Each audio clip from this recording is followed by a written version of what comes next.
Hey, is this thing on? Hey, do I have everybody's attention now? You are now listening to that show, Four Marks by the biggest mark of them all.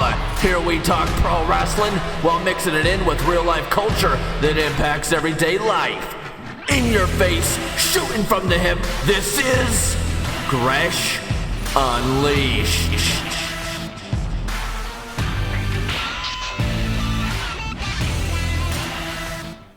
What is up, ladies and gentlemen? Ladies and gentlemen, what is up?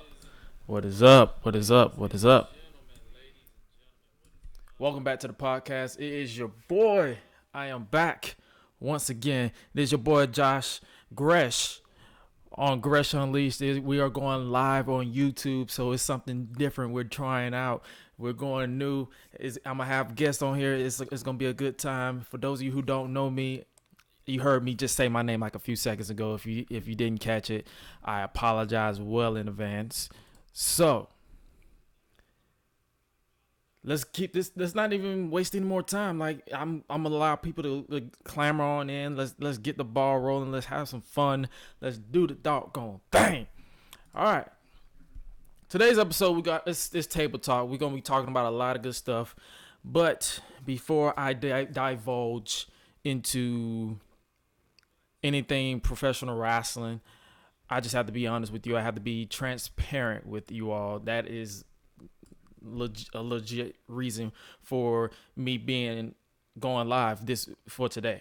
And for those of you who follow me on social media, for those of you who know me personally, you know that ever since I believe for the past 2 or so years, I've been battling with a lot of personal traumatic issues. Like I've been dealing with transitioning from Atlanta to Dallas, Texas, back to Atlanta for the same company or whatever the case may be.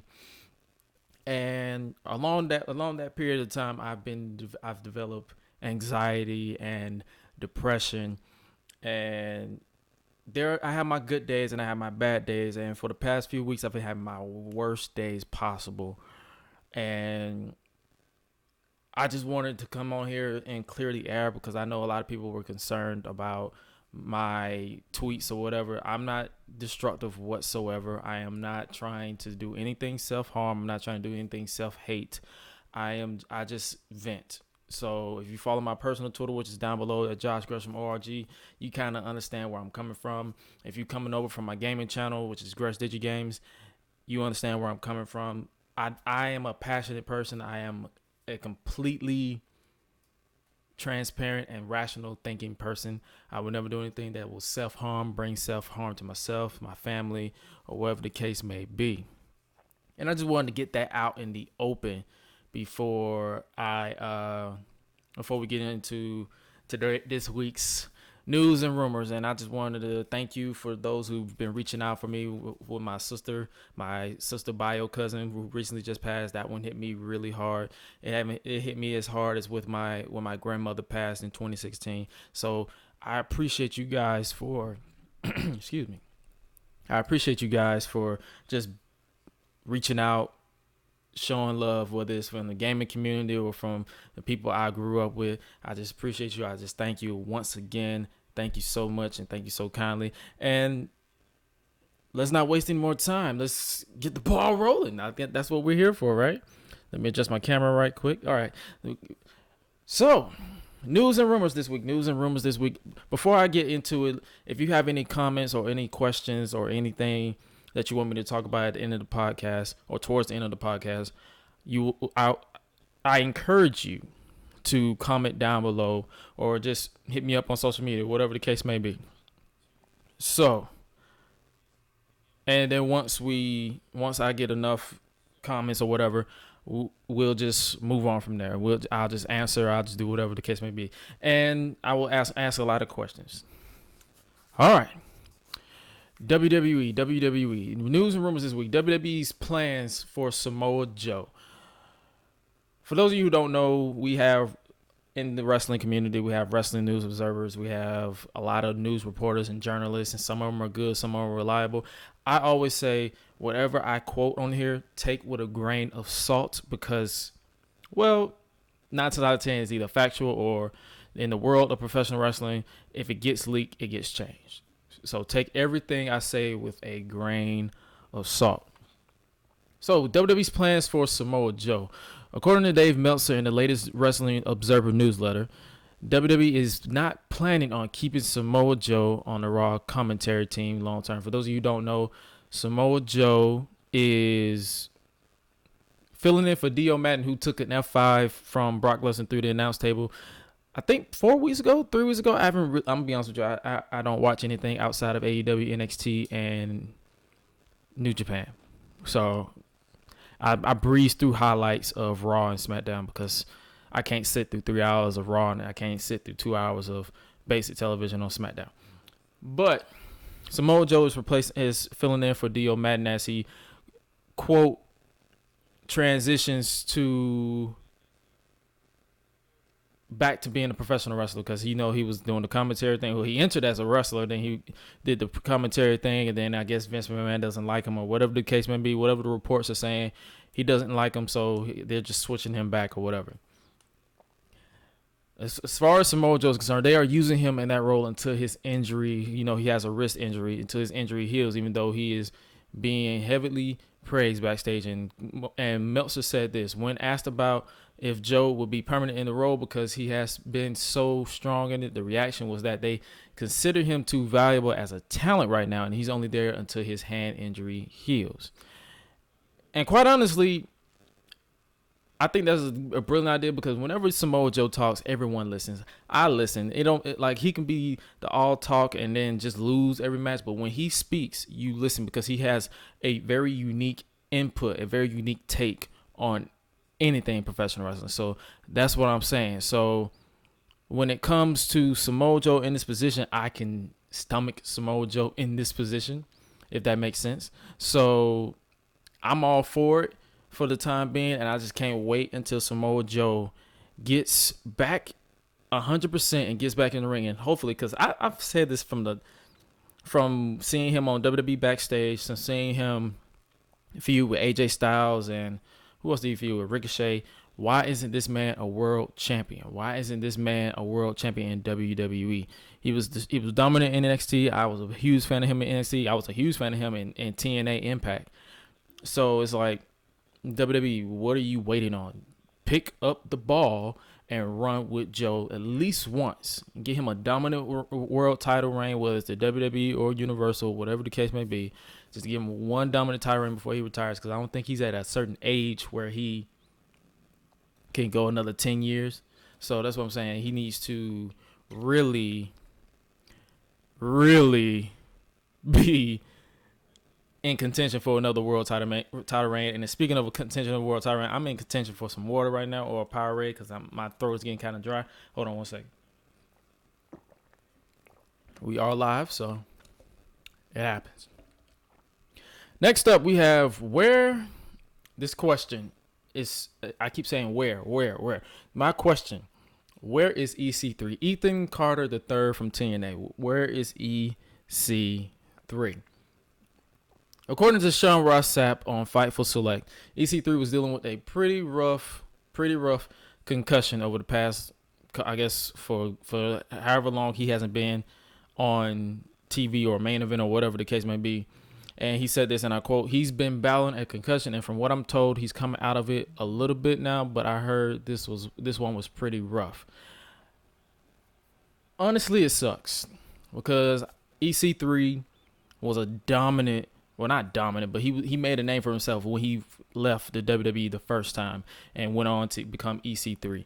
So the fact that he was hot coming into NXT, he was in the inaugural North American Championship ladder match, and then I guess he either decided to, I guess, get over. I don't know what the case may be, but it's like whenever someone gets their name famous outside of WWE that isn't AJ Styles, it's like they kind of Vince just doesn't want to use them. You got the likes of Drew McIntyre, who I think is being heavily underused right now. He should be a world champion right now. There's so many of these guys that they have should be at least a world champion or at least be in the main event scene, but they're not doing anything with them. You got your Drew McIntyre, your Samoa Joes. Who else? You got... Those are my main two. So you got Drew McIntyre and Samoa Joe. It's like they should be a world champion. Apollo Crews will be in contention if they give him a character to get behind. But it's like, it's so many guys that they have, because WWE has a plethora of talent. So much talent that even NXT can't even showcase them all, because that PC has so many people in that talent because they're trying to keep them from the competition, which is either New Japan, AEW, whatever the case may be. So what I'm saying is, like, there's so many of these guys that needs to be world champion. And EC3, if he's not in the main event picture, at least have him in contention for a mid-card title. Build him up. He has the look. He has the charisma when you let him go. He has the character behind it. You can literally build him up as the pompous prick that he was in Impact, but on a more elevated scale. It's not that hard. Like, I understand you probably mad because he started with you as Derek Bateman, I believe. Left the WWE because he felt like he should be more. And he came back willingly because he wanted to be in the WWE and say, hey, I went out and made a name for myself. I want to come back and I just want to showcase what I can do. So, where is EC3? What's next for him? I don't know. I am hoping, I am praying to whoever wants to listen to me, get this man in the picture to do something meaningful, because if he does not do anything meaningful, then what was the purpose of him returning to the WWE? What was the purpose? What was honestly the purpose of him coming back to WWE if you're not going to do anything with him? Next up, we're going to talk about Bray Wyatt. Is he going to alter the Fiend character already? What doesn't he like? What he doesn't really like about the way they're portraying him on WWE television? On this previous week's episode of WWE Backstage featuring Seth Rollins, the cool guy Seth Rollins, Seth Rollins, who's so annoying that if he turns heel, I will more than likely cheer him from the top of my lungs, because that's the guy that I actually respect more. I mean, the 2018 Seth Rollins was cool for the matches, but it's like he's falling off, so it's not even funny. But on this week's episode of WWE Backstage, Seth Rollins spoke about the red light that stays on during Bray Wyatt's matches. He said that it was hard to see and he isn't a fan of it. And according to Dave Meltzer in the Wrestling Observer newsletter, Bray Wyatt himself isn't a fan of this light either. Duh. I can't see squat. Get rid of the red lights. I don't get it. I'm not going to yell. I'm not going to raise to the top of my lungs because it's not worth my time. But whenever I see those matches, I get mad annoyed. I don't know why. I don't know why you have it, is what I'm saying. But according to Dave Meltzer, he wrote on the newsletter, he said Rollins on WWE Backstage brought up the Hell in a Cell match, and noted the red light and not being told about it in advance. Okay. Evidently, it was very hard for both he and Wyatt to see outside the ring. Apparently, both Rollins and Wyatt and all the fans live and watching on television didn't like it either. Duh. So they keep doing it. So it's like we don't like something, and they keep doing it like we're supposed to like it. You really want me to change the channel? Is what it sounds like. You really want me to change the channel? They could add the red for people watching on television without screwing the wrestlers and live fans through production, although it's a dumb idea either way, because why would you red out your screen? I would not watch that. I'm still trying to grasp the idea that nobody likes it yet. They keep doing it. That's what Dave Meltzer said, and that's what Seth Rollins basically said on WWE Backstage. I don't get why they're doing it either, because apparently it's like I do not want to see Daniel Bryan wrestling in red light. I don't want to see The Miz wrestling in red light, because apparently they're going to be facing at TLC, The Miz versus Bray Wyatt. But it looks like it's going to be the Mr. Rogers version of Bray Wyatt and not the Fiend. So I'm kind of interested to see what they're going to do with that. But overall, I hope eventually they just listen to everybody, the wrestlers, the fans. Vince, not really. Just listen. Just get rid of the red light. It didn't work for Kane. It's not going to work for Bray. Get rid of the red light. I think they tried to do it in 2010 with Kane versus The Undertaker from Hell in a Cell, ironically, where it was the red lights and the blue lights for The Undertaker or something like that. They tried it and it didn't work. It looked terrible because they don't get it. It looks thick. If you have to do red light, dim it down a little bit. Like mix it in where it's not too thick, because when you see nothing but red and you just see little figures, you're going to get bored. You're going to get annoyed. Next up, the plans for Becky Lynch to close out 2019. For the past few weeks, the Target Center in Minneapolis has been advertising a match for Becky Lynch at the TLC pay-per-view. But their website listing isn't a one-on-one match. It is the Kabuki Warriors, Asuka and Kairi Sane, the WWE Women's Tag Team Champions, versus Becky Lynch and Charlotte Flair in a TLC match for the WWE Women's Tag Team titles. I'm not going to vent too much on this one because apparently the women's division now, after WrestleMania, is just going downhill. You had your ups and downs. You had the Sasha versus Becky Hell in a Cell match that was great, in my opinion. You had, unfortunately, 3 months of Lacey Evans versus Becky Lynch. Then you had Charlotte kind of feuding with Bayley or not feuding with Bayley. Bayley had the heel turn and became an angry soccer mom, or a younger version or more not evolved, but like a similar version of Eddie Guerrero from WCW, where he showed up to work and act like he didn't want to be there, but he probably did or didn't at the time. Like he had that nonchalant face going on. So there's that. But other than that, the women's division in the WWE currently outside of NXT has been lackluster at best. And this match further proves it, because instead of having Becky defend her title, which I'm not 100% against her not defending, because sometimes you don't have to do the same format every pay-per-view, but it's like the women's tag team titles were a good idea on paper, and it was a good idea at first, but it's like they didn't care, because I guess they originally wanted to do the Bella Twins as women's tag team titles, but Nikki can't come back out of retirement because she has, I forgot the term for it, but she has something on her brain, and where they basically forced her to retire indefinitely. So that was dropped, and then they had the titles on the Iconics for I don't know how long, and then they had it on Alexa Bliss and Nikki Cross, which was random at first, and then I kind of just got over it, and I was like, oh well, what can you do? And then the Kabuki Warriors turned heel and won the titles, and then the rest is history. It's like the same rinse and repeat. Like Charlotte versus the Kabuki Warriors last week, in a way, kind of didn't just it irked me a little bit, because it's like you basically low-key buried them without burying them, because if it's 2-on-1, Charlotte, it's two ways you can look at it. You like Charlotte shouldn't be able to overcome 2 women, but at the same time, Charlotte can probably throw Kairi Sane around like a rag doll, and then it could have literally be just 1-on-1. So it's 2 ways you could look at it. But as far as that tag team title match between the Kabuki Warriors and Charlotte Flair and Becky Lynch, if it happens, it happens. It's like at this point, the TLC build has been lackluster. It's like they're just doing back-to-back pay-per-views. Like, if you're not going to build for this pay-per-view, take it off the calendar. You can afford to take off a pay-per-view. You're a multi-billion-dollar company. You can afford to take off a pay-per-view from the calendar, especially a pointless pay-per-view as TLC.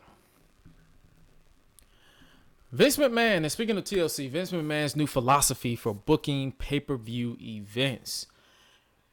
WWE took their time announcing matches for the upcoming TLC pay-per-view. They literally started announcing pay-per-views on Smackdown, and the pay-per-view is the Sunday after next. I believe what day is that? Is that the 16th, 15th? I believe. I don't know. I believe it's the 15th.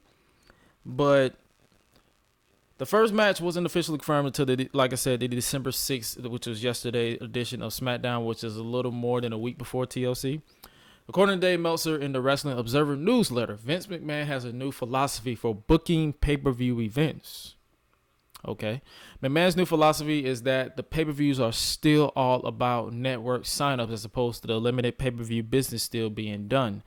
The belief you based on patterns of signups is that they are big the last day of the show and not before.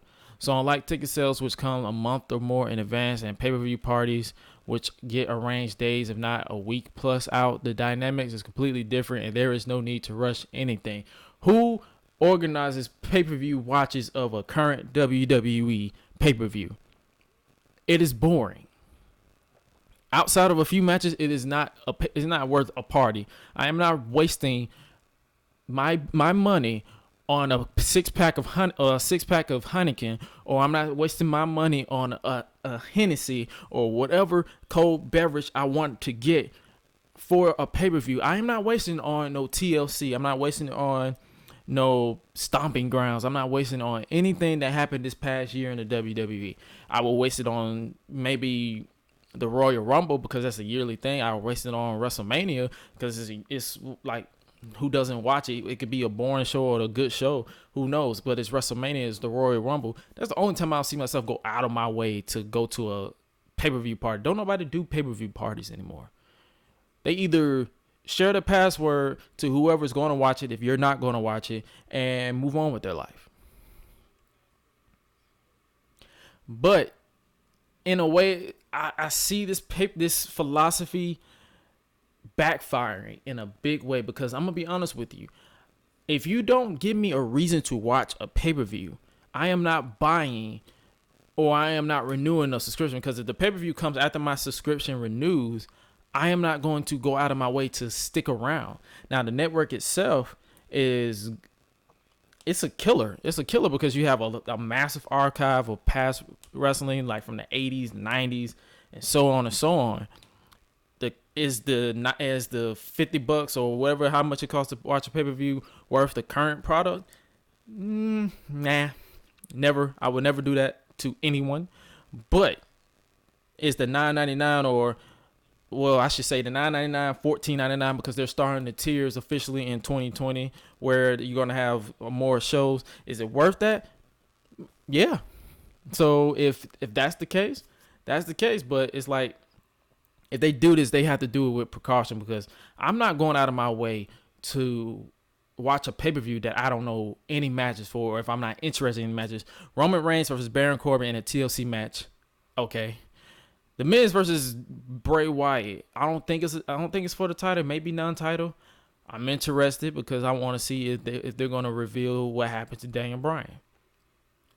If this match happens, the Kabuki Warriors versus Becky Lynch and Charlotte Flair.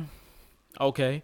Then you have Buddy Murphy versus Aleister Black as a potential. I can get behind that because both men are killing it. I wish they would do something more with Aleister Black. That's another man. He slipped my mind. That's another man who should be world champion on the main roster. I don't know how Vince has this man under his thumb and don't know what to do with him. What? Anyway. But hey, if they want to take that chance, go for it. I just wouldn't do it myself because it's not like you're building up stars that's piquing anyone's interest, because you want the brand to be bigger than the stars, but then you realize that but then you got to remember the stars are the ones that bring the fans and the business to the brand. So it's what it is. Also, we're going to eventually wrap up this WWE news. John Morrison is back in the WWE. Will he fail or will he succeed? I don't know. I'm gonna be completely honest with you. I don't know, because the WWE has a track record of hiring a lot of guys, past and present, having them sit around, and then finally get something to them when news leaks out that they want their release. They did it with Rey Mysterio. They just did it with Rey Mysterio because everybody else either got cucked out or just losing repeatedly. Rusev, cucked out. Mike Kanellis, cucked out. Drake Maverick, for some reason, is getting cucked out because he wants to bang Dana Brooke, but doesn't realize that his current wife, Michelle, is hotter than Dana Brooke. I would marry Michelle before I marry Dana Brooke. No shots at Dana Brooke. Don't bash me. I'm just saying. If I had to choose, you got a hot wife. Well, why are you agreeing to be in the storyline? I understand you gotta do what you gotta do for the job, but it's like, come on, man. It ain't worth it. It ain't worth it. But will John Morrison, Johnny Mundo, Johnny Impact, Johnny Nitro, John Hennigan, will he succeed in the WWE? It depends on where he goes. Will he go to NXT? I can see some matches with him versus Johnny Gargano, him versus Finn Balor, him versus Adam Cole. I can see these matches being interesting from a professional wrestling standpoint. But I doubt that he goes to NXT because NXT is already stacked as is. And it feels like they're not even using half of the roster for the 2-hour format because it's like they're constantly building stars. Will he go to Raw and do the mid card? Like he can feud with AJ Styles, Cedric Alexander, if he's not being buried on main event. You got all these guys on Raw. Will he do that? I don't know. I hope so. I honestly hope so. I hope he goes to either Raw or NXT. SmackDown, I mean, yeah, he could do a reunion with The Miz for the dirt sheets, but it's like, that'll be a one-off and then it gets stale in a minute. I can see him going to either Raw or NXT. If he goes to NXT, he'll kill it. If he goes to Raw, I hope Vince doesn't remember why he buried him on his way out the first time because he gave Trish Stratus the cold shoulder at WrestleMania 27, I believe that was 2011, 27. So I hope so. I hope he succeeds. I honestly want everybody to succeed, but you just gotta be you gotta have a clear mind because you gotta realize who you're going to work for. Vince McMahon is probably one of the worst bosses when it comes to professional wrestling to ever exist. So I just had to put that out there. Now, speaking of SmackDown, the reason why I didn't really mention SmackDown with John Morrison, because what was that with Roman Reigns last night? Roman Reigns, as I stated, has been feuding with King Corbin for several weeks now, and it has been officially confirmed that they will be facing off in a TLC match at the TLC pay-per-view. But then you have Baron Corbin, Dolph Ziggler, I think Bobby Roode was out there, I don't know, basically cover him in dog food. What? What?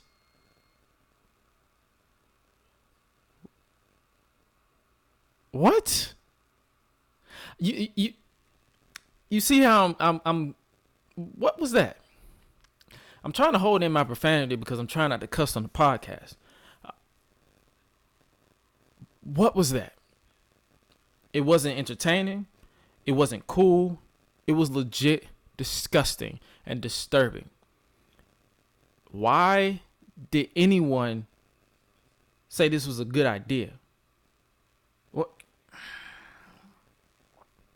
Like I said, I'm not getting mad over no professional wrestling show. I'm not getting sports, or I should say sports entertainment. But that was the dumbest I've ever heard, bruh. What? I don't know. I'm not gonna hold too much time on that. I'm not gonna spend too much time on that. That was dumb. I am hoping after TLC, Roman moves on to something else. Keep them away. Trade Corbin to Raw. If you want to use trades and all that stuff, send Corbin to Raw. I really don't care.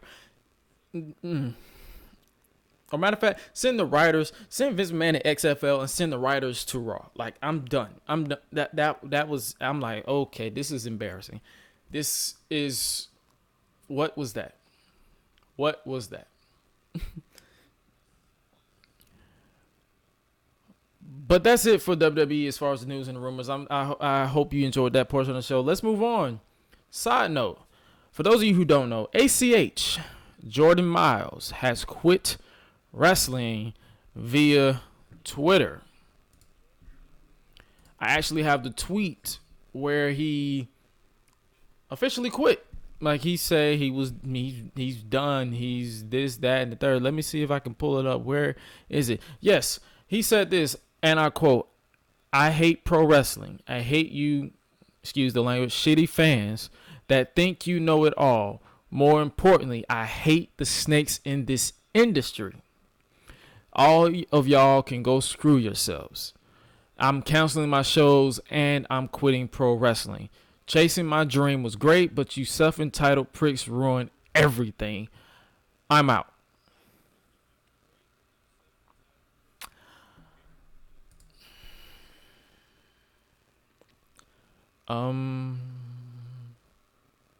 Okay. That's all I can really say. Like, okay, if you want to, for those of you who don't know, Jordan Miles, ACH, he worked for WWE. He was actually the NXT Breakout Tournament winner that they had a number of months ago, and he actually had a TV championship match with Adam Cole for the NXT Championship. Fast forward, Jordan Miles brought light to the fact that he didn't approve of a T-shirt that he thought was racist. And when looking at it at first glance, I said, yeah, this is some racist stuff. But then as stuff started developing and detailing, it made it look, it looked like he approved it. It looked like he did this and that and the third. And I just didn't comment on it. But then he quit via Twitter in a live stream. And he basically just said, F WWE, y'all a bunch of racist bigots or whatever he said. And he said F WWE, and he said, don't call me Jordan Miles ever again. Call me ACH. Don't forget the super biatch. And then that was the end of that. He left the WWE. They released him on November 21st, I believe. And I think he recently signed with MLW. Now, I don't want to divulge in the racist part anymore, because I put out a tweet and people started bashing me and saying I'm a sheep for saying stuff should be handled in private, which it should. I'm not changing my stance on that. You can go screw yourself if you still think I should change my mind because you tell me to. I'm not going to. But it's like, he signed with MLW. He had some shows coming up, and I think he recently revealed that the situation between him and Jay Lethal, the reason why he called him, because Jay Lethal popped him for calling him the N-word. You're damn right he popped you. I'm going to be honest. I'm going to be so honest with you. My mama, my uncle, my brother, if I would have said the N-word around them, they would literally punch the heck out of me. My mom is, mind you, my mom is shorter than me. She would punch me if I just blatantly say the N-word for no reason.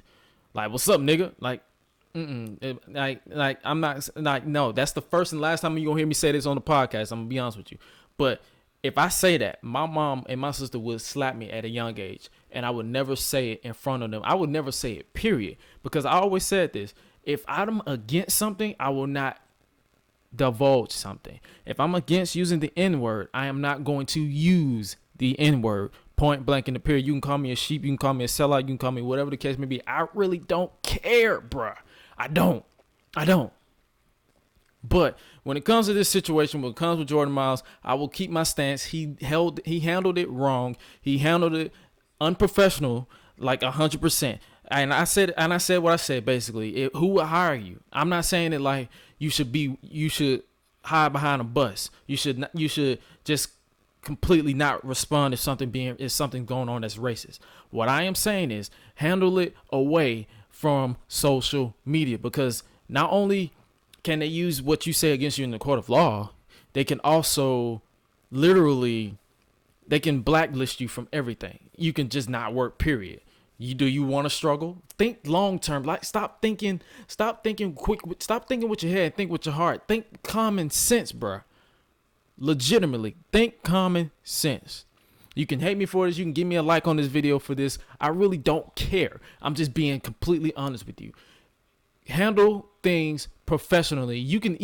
I'm not saying you should just be away from social media. Like, if you can't handle things properly, handle things professionally. Say, hey, I tried to handle this professional. I tried to talk to people. Did nobody want to reach out to me? I respectfully and I officially quit the WWE. Screw it. I can't handle it no more. Give a legitimate reason. Don't just say F this, F that, screw you, screw that, and then just screw the world. And then the reason why he quit professional wrestling is because he went on Twitter and basically revealed that Jay Lethal slapped him in the face or slapped him whatever for using the N-word. You better be glad that's all he did. You better be glad that's all he did. Because he could have did a lot worse. Some people don't like hearing that. And I understand some people believe that you should respectfully say it, but then it depends on how you were raised. Some people just speak with their hands. Some people just slap you upside the head for no reason. So it's a twisted situation. And I guess everybody was just continually bashing him for the way he called out WWE and the way he left WWE, and I guess he officially quit the wrestling business. And I spent too much time talking about it, and I'm done with it. Adios, brother. You handle your business. You live your life. Godspeed. Wish you nothing but the best. And, yeah, whatever you do in life next, handle it with grace, and just, it is what it is. Next up, NWA. NWA. For those of you who know, NWA Power is back. It's an 80s type show with the new generation. I stopped watching it because I got busy with it, and then Jim Cornette said some stupid stuff on Twitter, and I said I'm done with NWA because he's he's employed by NWA. Well, now he's not. For those of you who have been high on the rock for the past number of weeks, Jim Cornette officially quit the NWA. For, I guess, some racist comments that he said. And I heard it. I wasn't personally offended because I've been called a lot worse. But I'm finally glad that the NWA probably forced him to quit. And it is what it is. But the reason why I'm talking about NWA, because Stu Bennett, Wade Barrett, for those of you who watched him back in the WWE with the Nexus and the Core and the Barrett Barrage or the Bad News Barrett, all that shtick. He officially joins NWA for Into the Fire, their first pay-per-view under the new, I guess, era. And I'm all for it. Like, I have no ill will towards it because Stu Bennett, from what I heard, he can talk on commentary. He kind of he knows his stuff. He knows his programming. He knows what he's talking about. So I'm all for it. I hope to watch NWA after the pay-per-view because I'm more than likely not going to buy the pay-per-view. But if it does what I think it's going to do, Stu Bennett, Wade Barrett, that's going to be a good combination with, I forgot the play-by-play commentator's name, but if he's on there for a permanent basis, good for him. Kudos to him. Wish you nothing but the best, Stu Bennett. Now, my second favorite show, AEW, All Elite Wrestling. Chris Jericho versus Jungle Boy made official for December 18th, which is pretty much a head-to-head super show for NXT and AEW because NXT has Shayna Baszler versus Rhea Ripley for the NXT Women's Championship, and Adam Cole defended the NXT Championship against either Keith Lee, Tommaso Ciampa, or Finn Balor. That's going to be both shows are more likely going to be great. Chris Jericho, on this previous week episode of AEW Dynamite, hand-selected Jungle Boy for his final match in AEW of 2019. And, of course, you got those trolls out there that want to bash AEW for booking this match, saying, oh, it's supposed to be about the rankings, but how does this make sense? Jungle Boy has literally not won a match. Chris Jericho said he wrote a list of who he's not going to wrestle because he said, I am going to wrestle against people against my own hand-picked opponent. So that means AEW can't pick who his opponent. The rankings doesn't mean anything to Jericho because he's the champion. So what does that mean is what you're probably asking. So he picked Jungle Boy. And when you look at it this way, there's nothing really else to say it. But if you look at it this way, you are basically booking the dominant champion against the weak link. So it's like y'all need to calm down. The trolls y'all need to calm the hell down. Y'all need to calm down. It's not that deep. More than likely Jericho is going to pin Jungle Boy because they're building for Jericho versus Moxley. Now, speaking of AEW, I was one of those people who watched NXT because, well, what more can you do? Like, I'm more interested in NXT. I like I said on Twitter, on my gaming channel Twitter, I basically said my hype for AEW has calmed down. AEW beats barely NXT in the ratings. I think by 6,000 viewers. And I'm not one who gives a crap about the ratings. I'm not going to give you a full breakdown of the ratings, but apparently AEW beats NXT barely in the ratings. I want the viewership to grow more. So it's like, watch what you watch. That's how I can really tell you. I'm not that type of person to say you should watch AEW, you should watch NXT. If you're interested in Adam Cole and NXT, watch NXT. If you're interested in Chris Jericho and AEW, watch AEW. I watch both. I'm more interested in NXT than AEW, but I watch both for my own personal reasons. So AEW beats NXT for the ratings. Good job. Next up, we're going to talk about the Butcher and the Blade and the Bunny. And why does AEW have a lot of dark characters? Now, don't get me wrong. I'm a fan of horror films. I'm a fan of all like the Saw movies, the It movies. I've never seen not one of them, but I'm interested in that character. I see clips of it. Like I'm interested in all these dark characters. But does AEW feel like the WWF In Your House era, basically where they had gimmicks for everyone, like everyone is a character? So, but it's a lose-lose however you look at it. But to me, I was never interested in the Butcher and the Blade when the way they debuted was trash. It was god awful until I saw that promo where Ali basically revealed why they're here to cut the head off the snake. They're mad because Cody is always in the billboards. He's always the front. He's basically the face of AEW, which is without question. And they're tired of it. They're here to cut the head off the snake. And they are employed by MJF, Maxwell Jacob Freeman. And for those of you who didn't watch that Cody Rhodes promo, that was a thing of beauty. That was an interestingly funny promo, basically destroying MJF. And I'm actually excited to see Cody versus MJF when they decide to do it. But as far as the Butcher and the Blade, I really hope they solidify them in the tag team division along with the Dark Order, who I'm sort of getting invested in a little bit because the vignettes that they've showed, they should have shown before they debuted. A lot of these vignettes they should have done before they debuted on AEW. I think that's why a lot of people are not interested in certain characters, because they waited until now to show vignettes. I understand they're a startup company. They're 10 weeks in or 11 weeks, whichever the number is. But it's like I'm now more interested in the characters as opposed to when they first started. And now, speaking of, we're going to go jump right back to the Chris Jericho Jungle Boy. The reason why the trolls need to come down, because they're leading up to Chris Jericho versus Moxley.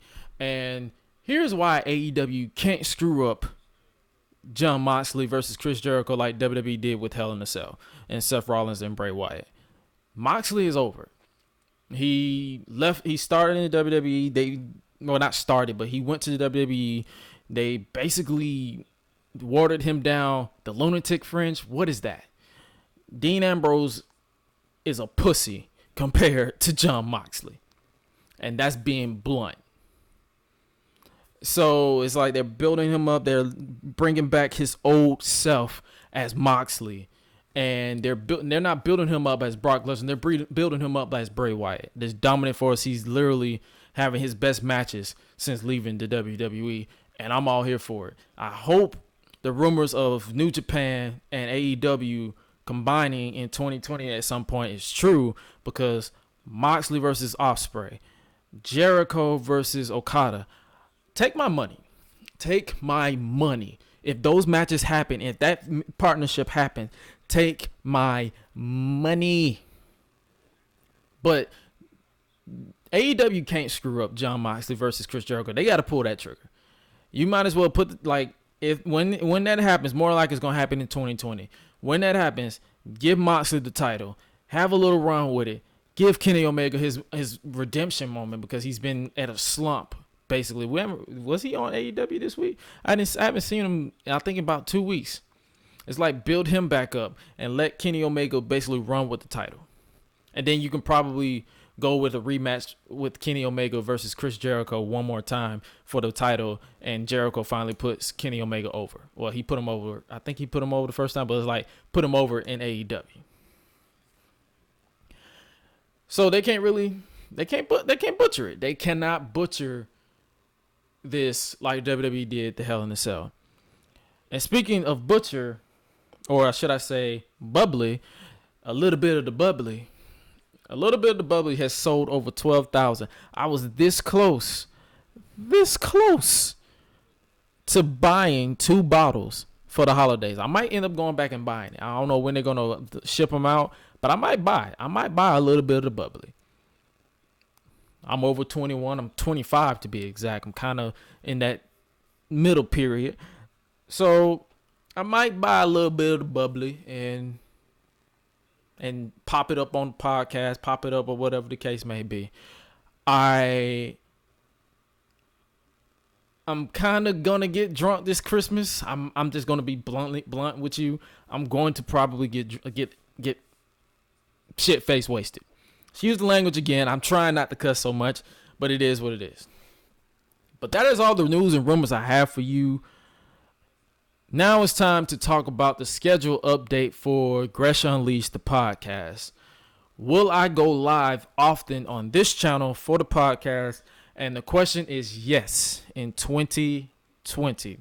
Once I get a well-established schedule, because for those of you who don't know, I work full-time now. I work my off days vary. I have no guarantee that my Sundays are more than likely going to be untouched unless I have to work a morning shift or something. But my Sundays are going to be untouched. Will I move Table Talk to Sundays? I will make an official announcement on this channel as well as the Gresh Digi Games channel because I know most of you are coming over from that channel. 2020, I want to do live podcasts more. I don't want to pre-record and I want that anything can happen feel. I want it's if my mother decides to pop up at my house and decides to run in here and just say, hey, everybody, I want that feel like anything can happen. So that's what's going to happen. The podcast will be live in 2020. The set dates to be determined.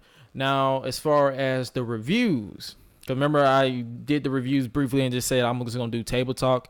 I will be reviewing some wrestling, but this is how it's going to be. Mondays, I will be off.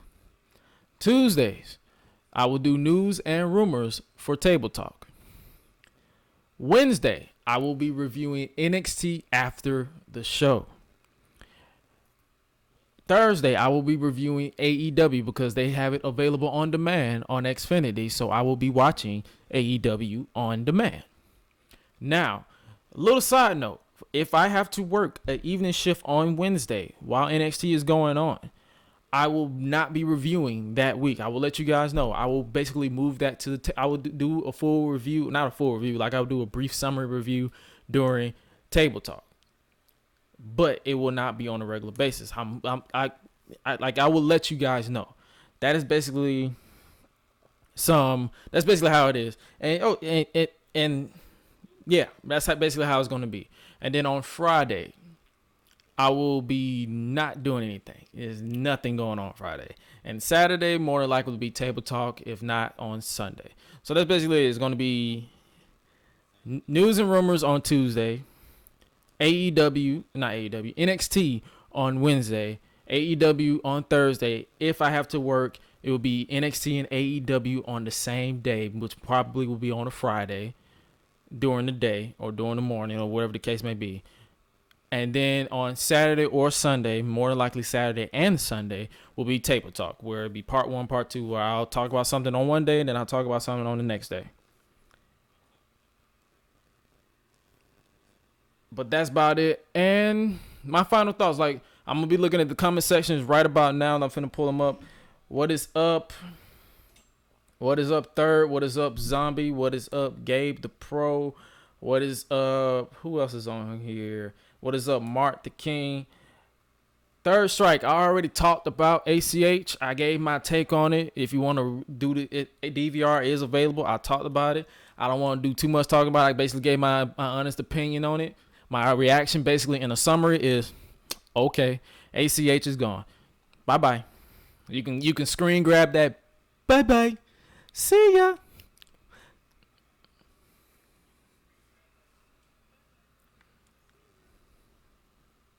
So if you guys got any more questions before I get my final thoughts, because we got about 10 more minutes left on the podcast. These podcasts are usually going to be about an hour, so we got about 10 more minutes left on the podcast. So what else you got? Yeah, I know dudes is a clown. Oh, you said you'll pop a little bit of the bubbly with me. That's what I'm saying. Like, it's $46. Like, that's a grab. I thought it was gonna be like something crazy, like $65,000 plus tax. The Fiend belt, really? 6,500. I said 65,000. It might as well have been 65,000. 6,500 plus tax was equal to $7,000. No. Yes, I said, like, yeah, he had a bit of a point with the shirt. He just, like, it just turned into a whole thing that it shouldn't have been. He literally it was like I said, I think I talked about it for like 10 minutes of like 10 minutes in the podcast, maybe less, because like I said, this dude he's out of it. He needs help. He needs whatever the case may be, bro. Just live your life, grow some more, live life, and just have fun. Oh, you said where they sell this at is a little bit of the bubbly.com. You're welcome, Chris Jericho. And thank you for the little bit of bubbly, but you're welcome. A little bit of the bubbly.com is where you can buy the actual a little bit of the bubbly for $46 for 2 bottles. If you want more, I think it's about, if you want like a full 12 bottles, I think it's like $376. I'm just going to spend $46 for the first time because it's like, I want to try it. And if I like it, cool. If I don't, what can you do? I'm still gonna probably drink it, but I'm more like, if I do get it, because I'm still waiting on a paycheck, because starting with this company, they basically messed up my direct deposit, so I'm still waiting on a paycheck. But when I get that paycheck, once I pay my rent and all that stuff, I will buy the bottle of the bubbly and hopefully get here by end of 2019. It would be cool to have it before the New Year's. If I don't get it until 2020, then what can I do? But yeah, it's 46. It's $46 for 2 bottles. It is $46 for 2 bottles.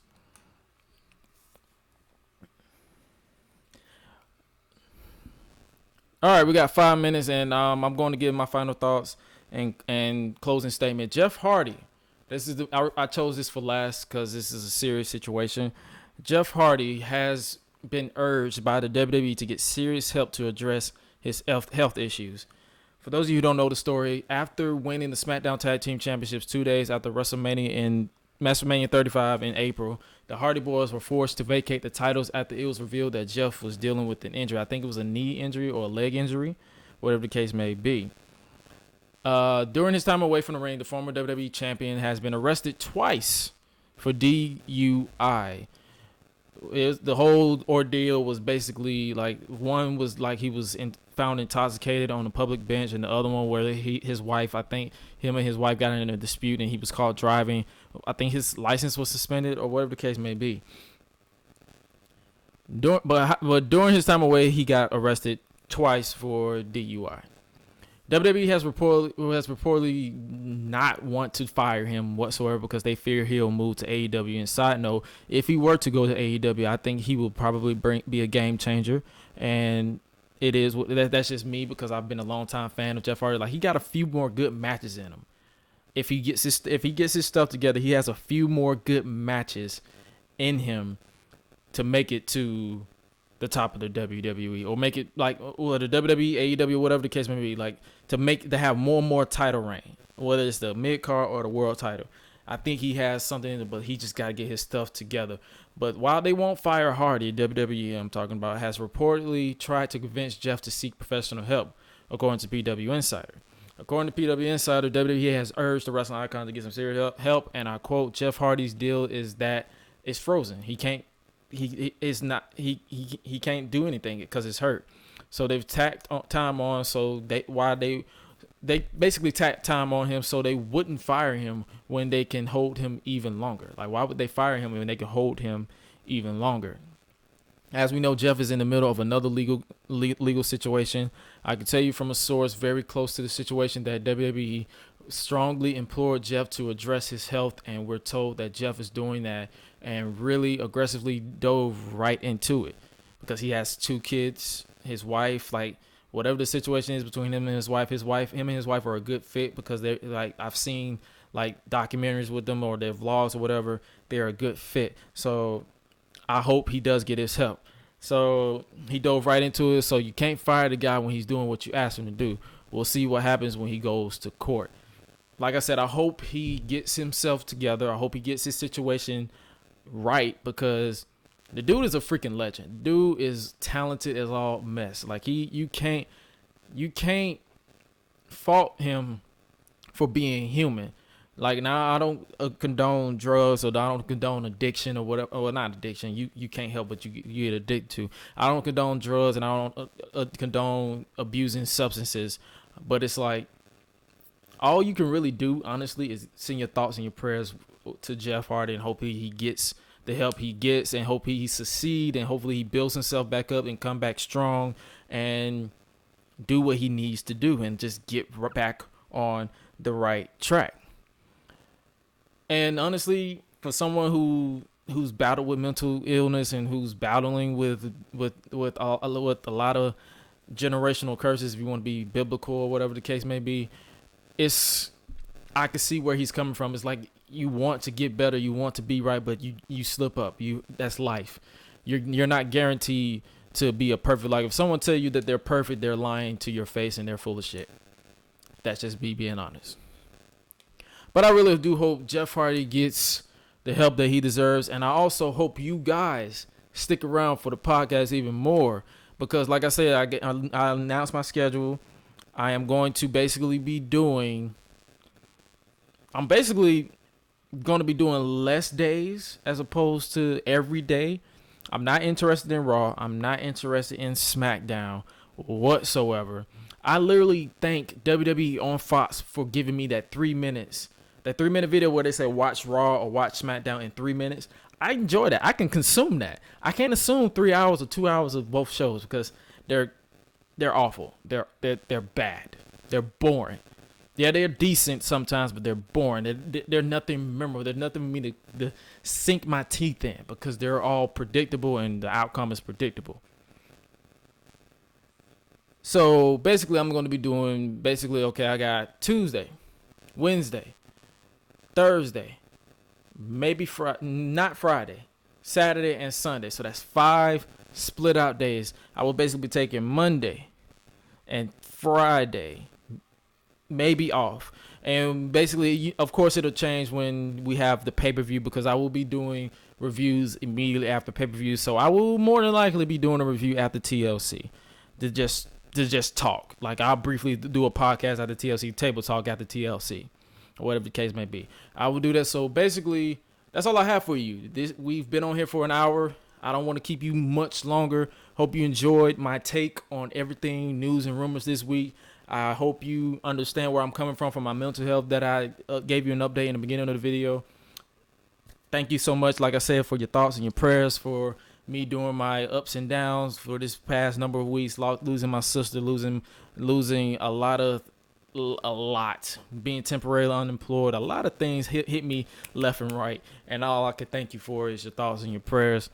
Be sure to follow me on social media, Twitter and Instagram, Josh Gresham ORG. If you want to follow me on my gaming channel, Gresh Digi Games, you can do so as well. We are at 1.22k subscribers on that YouTube channel, and new episodes of new content is coming to that as well, because as I said, I will be branching out on that channel as well. I will basically be doing this channel, this podcast, and I will be doing various games on Gresh Digi Games outside of WWE 2K. And the rumor of the of the budget being split, I will talk about it another day because I'm at this point done with WWE 2K20. I will still do Universe Mode for those who watching from my game channel. I will still do it, but it's like I don't think when it comes to news and rumors, I don't care anymore when it comes to 2K because they screwed up releasing this broken game. But that's it. That's all the time I'm going to do for you guys. With that being said, I got to create a new outro. I'm just going to do it just right here, right now. You live life the best way you can. You can't fault yourself for doing your best because that's all people can ask of you. It's okay to be great. Josh Holt.